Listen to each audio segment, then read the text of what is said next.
જ્યારે પણ મિત્રો ક્રમિક એકી સંખ્યાઓનો ઘન આપેલો હોય અને એનો સરવાળો કરવાનો હોય ત્યારે આપણે આ સૂત્રનો ઉપયોગ કરીશું n + 1/2 કૌંસનો વર્ગ, જે આપણે ક્રમિક એકી સંખ્યાઓના વર્ગના સરવાળા આધારિત સૂત્રનો ઉપયોગ કરેલો એ સૂત્રનો આપણે ઉપયોગ કરવાનો છે, પણ થોડો એમાં ડિફરન્સ છે.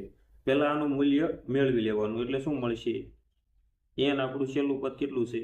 15, એટલે કે 15 + 1/2 કૌંસનો વર્ગ, 15 ને 1 16, 16/2 કૌંસનો વર્ગ, 8 દુ 16, એટલે કે 8નો વર્ગ, 8નો વર્ગ કેટલો થશે? 64. અહીંયા જે મૂલ્ય મળે આપણને શું મળે? જે મૂલ્ય મળે 64 મળ્યા, તો 64 × 2 કરીએ તો કેટલા થશે? 128. એટલે કે એને કરવાના કેટલા? અહીંયા જે મૂલ્ય મળે એને ગુણ્યા કરવાના 2 અને એમાંથી શું કરવાનો? 1 બાદ. 64 દુ કેટલા થશે? 128 - 1 એટલે કે 127.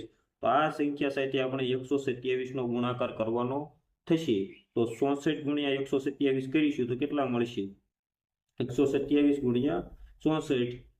6 × 7 = 42, નો ગોળો વધી આવી 4, 6 દુ 12, 12 ને 4 16, વધી આવી 1, 6 × 6 ને 1 7, 8 ચોકુ 28, વધી આવી 2, 4 દુ 8 ને 2 10, વધી આવી 1, 4 × 4 ને 1 5, 0 અને 8 8, 2, 6 ને 5 11 નો એકડો, વધી આવી 1, 7 ને 1 8, એટલે કે 8128.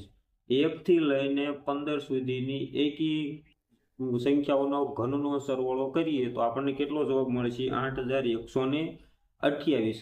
તમારે શું કરવાનું છે? ક્રમિક એકી સંખ્યાઓના વર્ગવાળું સૂત્ર છે એ મેળવી લેવાનું અને એના શું કરવાના? ડબલ, અને એમાંથી એક બાદ કરવાનો અને બંનેનો ગુણાકાર કરીએ એટલે આપણને રાઈટ આન્સર મળી જશે, જે આપણને 8128 મળે છે.